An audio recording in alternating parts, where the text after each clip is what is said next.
할렐루야, 주님의 이름으로 평안의 인사를 드립니다. 크리스찬이신 하영록 회장님의 이야기입니다.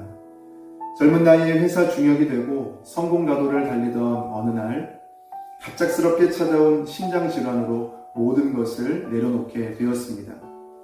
이후 하나님의 은혜로 건강을 회복하게 되면서 자신의 집 창고를 사무실로 삼아 팀하스라는 회사를 창업하게 되었습니다.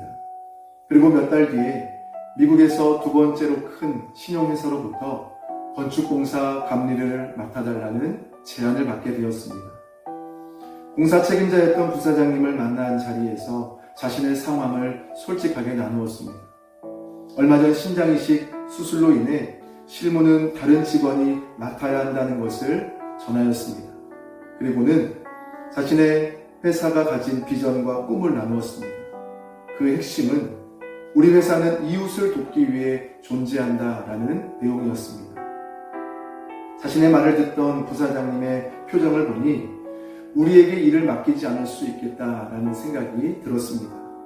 그런데 이후에 놀라운 일들이 생기기 시작했습니다.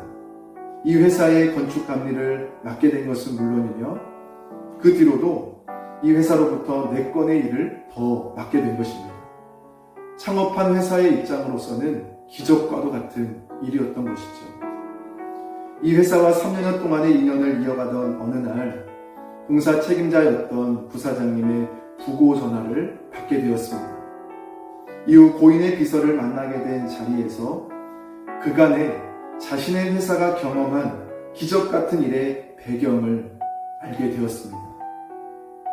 3년 전 처음으로 이 신용회사를 방문하였을 때 부사장님은 암 선고를 받고 절망에 빠져 있었습니다.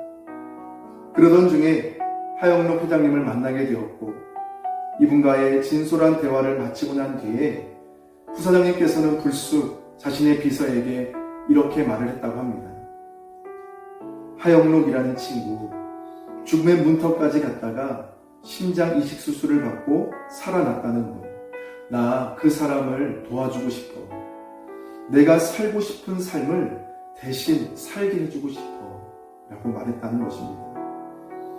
하영록 회장님이 그날에 나누었던 비전과 꿈은 사실 부사장님의 오랜 꿈과 같았기 때문에 이분은 팀하스라는 회사를 통해 일을 하기로 결정을 했던 것이었습니다.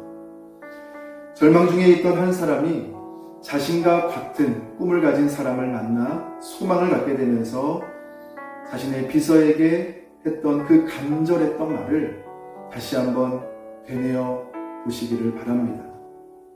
내가 살고 싶은 삶을 대신 살게 해주고 싶어. 나 그 사람을 통해서 내가 꿈꾸던 삶을 이루고 싶어 라고 했던 그 말이에요. 그리고 이제 이어서 이사야 6장 8절의 말씀을 함께 생각해 보기를 원합니다.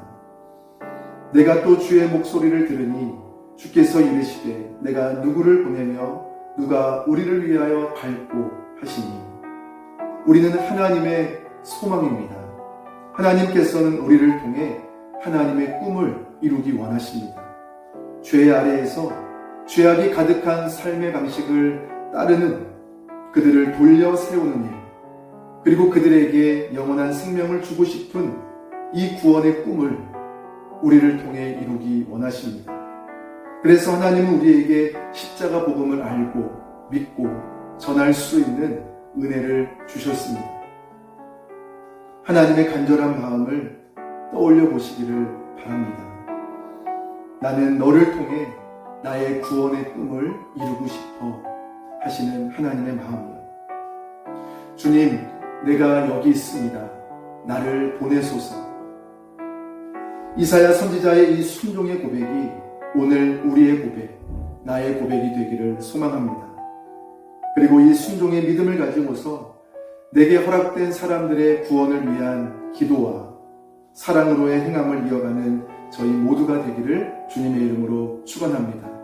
우리는 하나님의 소망입니다. 할렐루야.